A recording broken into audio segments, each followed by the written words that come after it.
We made this world sick. Please take a moment and watch this whole video, like, subscribe, and spread this message. They told us the enemy was out there, the infidel, the stranger, the one who looked different, the one who prayed different, the one who dared to live beyond the script. But the truth is harsher. It was never the stranger. It was never the other. It was us.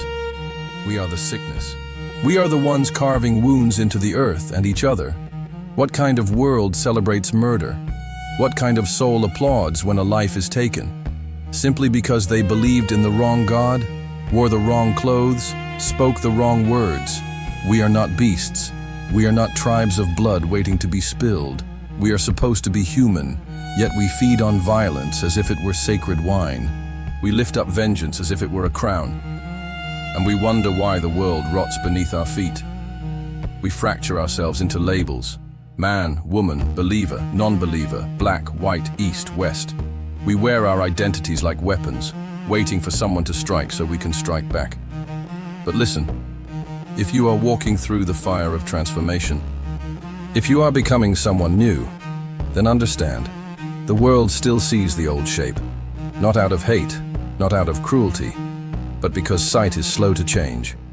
And if someone calls you by the name you left behind, is every misstep an insult? Or is it sometimes just a reflection of what they see? Not every word is an attack. Not every mistake is meant to wound. Sometimes we must meet misunderstanding with patience, not knives. Racism is not just a story of color. It is the poison of superiority dripping into every crack of humanity. It's in the tongue that mocks accents. It's in the laugh that belittles struggle. It's in the system that says some are sacred and others disposable. This sickness does not wear only one mask. It wears many, and it is time to tear them all away. I am not a believer, but I will not mock your faith. I will not spit on the prayers that keep you alive.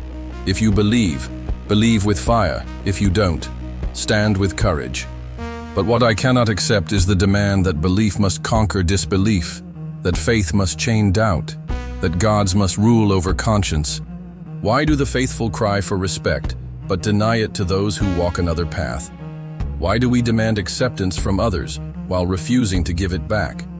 We have built a world where offense is a crown, where fragility is power, where every word is a battlefield. But let me ask, if every phrase wounds you, if every slip of the tongue burns you, if every stranger's opinion breaks you, then who truly holds your soul, them or you? Sometimes the answer is simple. Keep walking. Not every fight is worth your fire. Not every insult deserves your chain. Here is the forbidden truth. A man will never become a woman. A woman will never become a man. That is not cruelty. That is reality. But hear this also. Your worth is not erased by reality. Your journey is not made meaningless by flesh. You are still becoming, still burning, still allowed to walk your path. What matters is not forcing others to kneel before your identity like an idol. What matters is walking with dignity, even when misunderstood. Enough of the divisions, enough of the tribal wars, enough of the blood spilled over names, pronouns, creeds, and colors. We are tearing ourselves apart while the earth weeps beneath us. We are stabbing each other with words while empires grow fat on our silence. The truth is simple. We made this world sick. Not God, not fate, not demons. We did, and only we can heal it. So let this be the rebellion. Not a rebellion of blood, not a rebellion of vengeance, but a rebellion of healing. We do not have to agree. We do not have to become the same, but we must learn to stand together or fall apart. We must learn to speak openly without chains of fear. We must learn to listen without daggers in our throats. We must learn to accept that humanity is not uniform, but it is still one. The world is bleeding. We can no longer afford the luxury of hate. We must be better, not tomorrow, not in some afterlife. Now, here, together. You weren't born to obey. You were born to remember.